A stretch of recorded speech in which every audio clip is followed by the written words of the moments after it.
Hello movie lovers. బాలీవుడ్లో Housefull ఫ్రాంచైజీకి ఎంత craze ఉందో, ఆల్రెడీ ఆ ఫ్రాంచైజీలో రిలీజ్ అయిన ప్రీవియస్ 4 ఫిల్మ్స్ ఎంతగా సక్సెస్ అయ్యాయో మనందరికీ తెలుసు కదా. ఇప్పుడు ఈ ఫ్రాంచైజీ నుంచి లేటెస్ట్గా రిలీజ్ అయిన మూవీనే హౌస్ఫుల్ 5.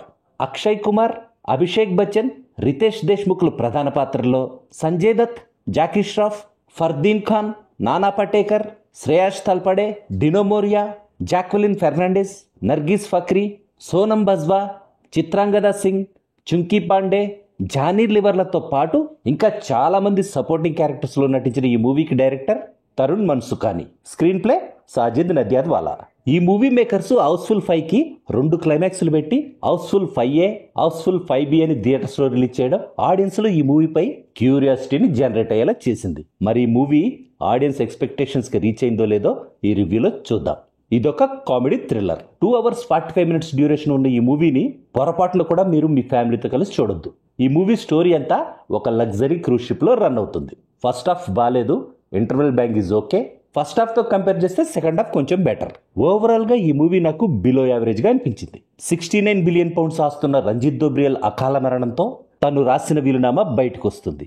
ఆ వీలునామా ప్రకారం తన ఆస్తి అంతా తన ఫస్ట్ వైఫ్ సన్ జాలీకి చెందాలని ఉంటుంది.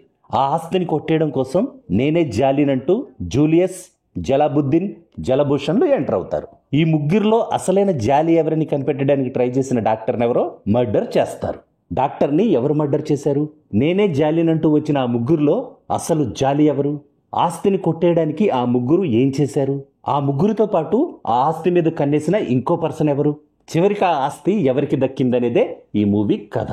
వెతుక్కుని మరీ చూసినా ఈ మూవీలో పాజిటివ్ పాయింట్స్ పెద్దగా కనిపించలేదు నాకైతే. ఉన్న ఆ కొన్ని పాజిటివ్ పాయింట్స్ ఏంటంటే, రిచ్ ప్రొడక్షన్ వాల్యూస్తో విజువల్గా గ్రాండ్గా ఉంది మూవీ. సినిమాటోగ్రఫీ బాగుంది, బ్యాక్గ్రౌండ్ మ్యూజిక్ కూడా బాగుంది. ఇక ఈ మూవీ నెగిటివ్ పాయింట్స్ విషయానికి వస్తే, తరుణ్ మన్సుఖాని రాసుకున్న రొటీన్ అండ్ రెగ్యులర్ టెంప్లెట్ కథ అస్సలు బాలేదు. ఈ స్టోరీకి సాజిద్ నడియాడ్వాలా ప్రొవైడ్ చేసిన స్క్రీన్ ప్లే కూడా బాలేదు.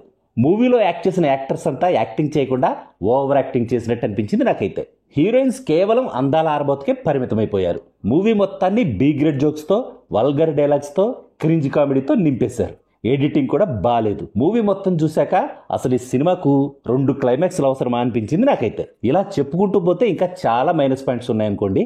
ఫైనల్గా చెప్పాలంటే, రొటీన్ రొట్ట కామెడీని కూడా ఎంజాయ్ చేయగలిగే పేషెన్స్ మీలో ఉంటే ఈ మూవీ మీకు నచ్చే ఛాన్స్ ఉంది.